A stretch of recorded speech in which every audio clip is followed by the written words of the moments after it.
Em dic Maria Casals, tinc 25 anys i sóc exalumne de l'Escola FEDAC de Gironella. Actualment em dedico a la publicitat per xarxes socials i model i aquest tipus de coses relacionades entre elles. Doncs al meu pas per l'escola tinc molts moments bons, no sabria triar-ne un perquè n'hi ha moltíssims, però si en tinc que quedar amb un és amb les amistats que vaig fer sobretot a les hores del pati jugant a futbol amb els meus amics, i la veritat és que tots els companys que anàvem a l'escola seguim veient-nos avui en dia, amb alguns inclús som millors amics, anem junts a futbol o a la colla, i la veritat que tinc molt bons records. El que més m'agradava de l'escola, jo que sóc una persona que li agradava molt jugar i li agradava molt fer esport, era el pati. Teníem un pati que era perfecte per jugar a futbol, amb les porteries, unes pilotes que anaven molt bé, i allà fèiem uns partits amb els amics que eren impressionants.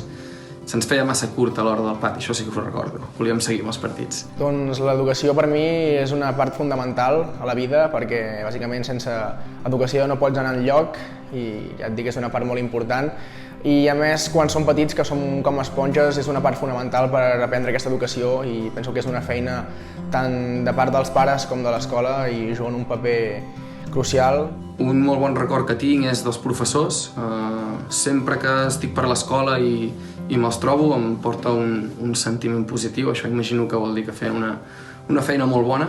I després un moment memorable és quan fèiem 5è de primària, vam fer un concurs d'escriure un conte i ho fèiem entre tots els membres de la classe, ens vam dividir per grups i vam ser nominats entre els 5 primers, i al final vam anar a Madrid, vam fer un viatge a Madrid amb un parc d'atraccions, vam passar molt bé i va ser una cosa molt especial per tot el grup.